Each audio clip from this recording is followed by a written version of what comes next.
السلام علیکم ناظرین، میں ہوں رائے علی، آپ دیکھ رہے ہیں نیوز ویوز۔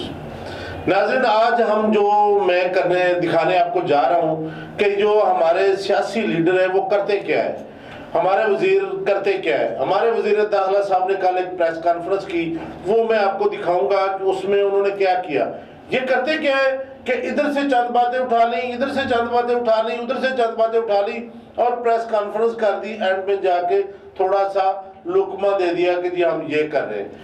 وہی آج ہم آپ کو نمونہ دکھائیں گے کہ شیخ رشید صاحب جو وزیر داخلہ ہیں، پہلے وزیر ریلوے رہ چکے ہیں، وہ کہہ رہے ہیں کہ یہ میری 15ویں وزارت ہے۔ تو وہ کیا کہہ رہے ہیں وزیر داخلہ جو پریس کانفرنس کر رہے ہیں، آئیے سنتے ہیں، اس پہ آپ کو بات کریں گے۔ عمران خان کی قیادت میں جمہوریت مضبوط اور توانا ہونے جا رہی ہے۔ 3 مارچ کو الیکشن ہو رہے ہیں، اسی اسمبلی کو گالی دیتے ہیں جس کی اسمبلی کے لیے ووٹ مانگ رہے ہیں۔ ابھی ہم ایک جنازے میں تھے اور یوسف رضا گیلانی اور راجہ اشرف صاحب بھی وہاں تھے۔ میں نے انہیں کہا، یوسف رضا گیلانی صاحب، جس اسمبلی کو گالیاں دیتے ہو اس اسمبلی کے لیے ووٹ مانگنے جا رہے ہو۔ اس اسمبلی کے لیے آپ نے صدارت کا الیکشن لڑا، اس اسمبلی میں آپ کے بیٹے بیٹھے ہیں، اس اسمبلی میں آپ 3 مارچ کو، اور انشاءاللہ تعالی مجھے اللہ سے پوری امید ہے، الیکشن اوپن ہو یا سیکرٹ ہو، دیکھیں بکنے والا ووٹ ہم میونسپل کارپوریشن میں تھے اس وقت بھی بکتا تھا۔ ہم بھی بہت سارے لوگوں کو مکہ مدینہ لے کے گئے، بعد میں آ کے انہوں نے پھر ووٹ دوسری طرف دیا۔ ہم نے بڑے حلف لیے کونسلر کے الیکشن میں، بڑے عہد لیے، ہم نے بڑی بڑی پاکیزہ جگہ پہ جا کے کونسلروں سے ہم نے عہد لیے، لیکن واپس آئے تو ایک ووٹ سے پھر ہار گئے۔ مسئلہ کیا ہے؟ مسئلہ کیا ہے کہ بکنے اور بکنے والوں کی ایک کلاس ہوتی ہے۔ تو جی آپ نے دیکھا کہ پہلے انہوں نے کہا کہ جی ہم ایک جنازے میں اکٹھے تھے، وہاں پر یوسف رضا گیلانی، پرویز اشرف جو سابقہ دونوں وزیر اعظم ہیں، ان کو میں نے کہا کہ بھی آپ اس اسمبلی کو گالی دے رہے ہیں جہاں پر آپ کے بیٹے بیٹھے ہیں، جس کے لیے آپ ووٹ مانگ رہے ہیں۔ تو شیخ رشید صاحب شاید وہ چیز بھول گئے ہیں کہ جب یہ اپوزیشن میں تھے تب عمران خان صاحب اور یہ بھی گالی اسمبلی کو دیا کرتے تھے، اسی اسمبلی سے یہ تنخواہ بھی لیا کرتے تھے، اسی اسمبلی میں جا کر بیٹھتے تھے اور اسی اسمبلی کو یہ گالی دیا کرتے تھے۔ اب یہ اپوزیشن کو یوسف رضا گیلانی اور پرویز اشرف کو کہہ رہے ہیں کہ جی آپ اسی اسمبلی کو گالی دے رہے ہیں جس کے لیے آپ ووٹ مانگ رہے ہیں، یا جس میں آپ کے بیٹے بیٹھے ہیں، یا جس میں آپ کے والد بیٹھا کرتے تھے۔ تو میں سمجھتا ہوں کہ پہلے بندے کو خود اپنی طرف دیکھنا چاہیے۔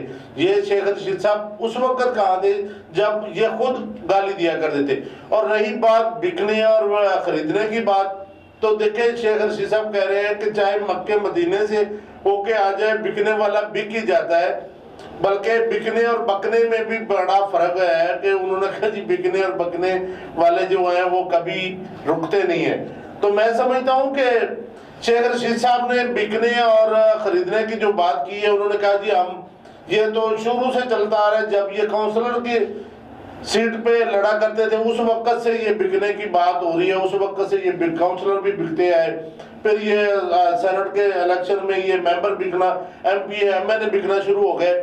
اب یہ بک تو رہے ہیں، یہ کبھی بھی شیخ رشید صاحب کو تو امید نہیں ہے کہ یہ بکنے سے رکیں گے، چاہے ان کو مکہ مدینہ لے جائیں، کیونکہ وہ تو لے گئے تھے، وہ کہتے ہیں کہ ہم فزیکلی لے گئے تھے، پھر بھی ہم ایک ووٹ سے ہار گئے تھے۔ یہ بکنے والا کبھی نہیں رکے گا، چاہے اسے مکہ مدینہ سے لے کے آ جائیں۔ آگے سنتے ہیں کہ شیخ رشید صاحب کیا کہہ رہے ہیں جی اس کے بارے میں، جو انہوں نے مزید پریس کانفرنس کی ہے، اس میں وہ کیا آگے مزید کہتے ہیں، اس پہ بھی ڈسکس کریں گے۔ پیسوں کی لالچ زندگی میں انسان کو تباہ و برباد کر دیتی ہے۔ آج پاکستان میں اللہ کے فضل سے عمران خان کی قیادت میں اکانومی بہتر ہونے جا رہی ہے، ہماری ٹیکسٹائل چل رہی ہے۔ کووڈ-19 انڈیا میں دیکھیں تباہ و برباد ہو گیا ہندوستان، اس کی انڈسٹری کولیپس ہو رہی ہے۔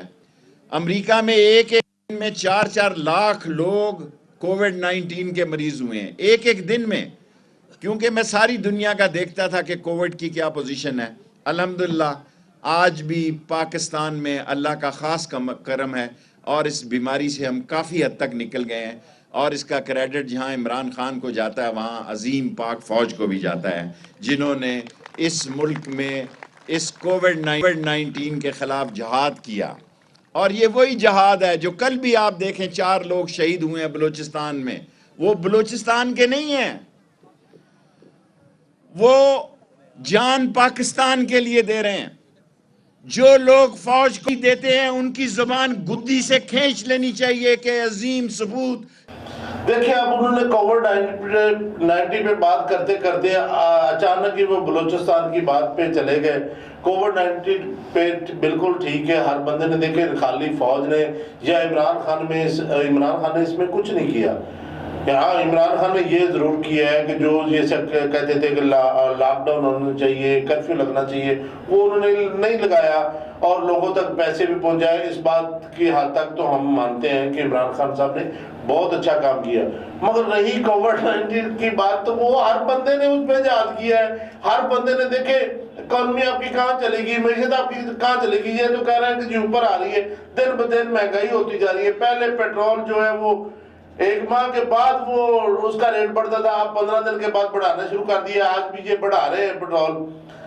تو اچانک وہ پھر بلوچستان پہ لے گئے، یہ ہے ان کی تقریریں، یہ ہے ان کی باتیں۔ تو آگے ہم آپ کو سناتے ہیں کہ آگے وہ بلوچستان پہ کیا کہہ رہے ہیں۔ جو جان ہتھیلی پہ رکھ کے آپ کے لیے دہشت گردی ختم کی، آج ہم یہاں جلسہ کر رہے ہیں۔ حالانکہ چوہی نثار صاحب کے زمانے میں جیمر گاڑی بھی ہے، میں کہتا ہوں نہیں، یہ پاک فوج کی قربانیوں کا نتیجہ ہے کہ بغیر جامر کے بھی آج وزیر داخلہ آپ سے خطاب کر رہا ہے۔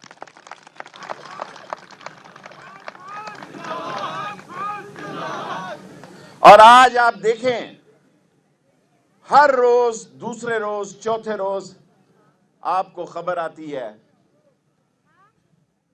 کہ 2 فوجی شہید ہو گئے، 4 فوجی شہید ہو گئے۔ یہ ملک کو اندر سے تباہ کرنے کی ہندوستان کی ایک سازش ہے۔ یہ ملک کو اندر سے، میں 15 منٹ سے زیادہ تقریر نہیں کرتا، راست 3 منٹ رہ گئے ہیں۔ انڈیا کو پتہ ہے کہ وہ ملک کی سرحدوں سے نہیں چھیڑ سکتا۔ انڈیا کو پتہ ہے کہ پاکستان کی سرحدوں پر آئے تو یہ 20 کروڑ لوگ اپنی جان دینا اس پاکستان پر پاک فوج کے ساتھ مل کر اعزاز سمجھیں گے۔ یہ ہمارے لیے فخر کی بات ہوگی۔ اور آج ہندوستان میں، کشمیر میں، دہلی میں، میرٹھ میں، جے پور میں جس طرح مسلمان زندگی گزار رہا ہے، وہ سارے مسلمان آج کہتے ہیں کہ ہم نے بڑی غلطی کی، قائد اعظم کے وقت ہمیں چلے جانا چاہیے تھا۔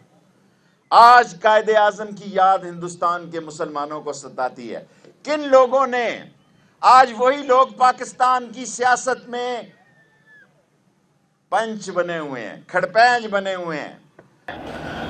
دیکھیں فوج کی انہوں نے بات کی کہ فوج نے بہت ساری قربانیاں دی، بالکل ہم مانتے ہیں کہ دہشت گردی کو ختم کرنے میں فوج کا بہت بڑا ہاتھ ہے، اور فوج نے ہی ہمت کی، فوج نے ہی قربانیاں دی تو دہشت گردی کو ختم کیا۔ اب جہاں وہ کہہ رہے ہیں کہ جی پہلے وزیر داخلہ یہاں پر جیمر گاڑی لگا کر آتے تھے، آج فوج کی قربانی کی وجہ سے وہ جیمر کی گاڑی کے بغیر آئے ہیں، بالکل ہم اس چیز کو مانتے ہیں اور فوج کو اپریشیٹ بھی کرتے ہیں کہ فوج نے یہ بہت اچھا قدم لیا۔ نواز شریف کی حکومت میں جب ضرب عضب شروع کیا اور اس جو دہشت گردی تھی اس کو ختم کیا، یہ تو بالکل بات ٹھیک ہے۔ رہی بات جو انہوں نے کہی ہے کہ جی اب انڈیا میں جو مسلمان ہیں وہ پچھتا رہے ہیں کہ ہمیں قائد اعظم کے دور میں پاکستان میں چلا جانا چاہیے، یہ بات بھی بالکل درست ہے، کیونکہ اب انڈیا میں بہت سارے ایسے واقعات نظر آ رہے ہیں کہ مسلمانوں کو وہاں پر جینا محال بن چکا ہے۔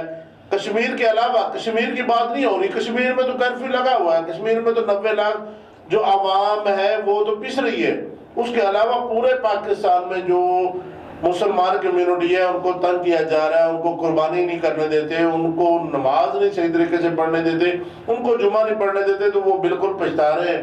ان کو اس وقت آ جانا چاہیے۔ یہی میں کہتا ہوں پاکستانیوں، آزادی بہت بڑی چیز ہے، دیکھیں آپ آزادی سے سب کچھ کر لیتے ہیں، تو ہماری فوج کو یہ بالکل کریڈٹ جاتا ہے اور ہماری فوج کو ہمیشہ فوج کے ساتھ ہمیں کھڑا ہونا چاہیے۔ ایک بات اور انہوں نے کہی جس پہ بڑی حیرانگی کی بات ہے کہ انہوں نے کہا کہ جی انڈیا جو ہے نا وہ نہیں بارڈر پہ نہیں اٹیک کرتا، کیونکہ اس کو پتا ہے کہ 20 کروڑ عوام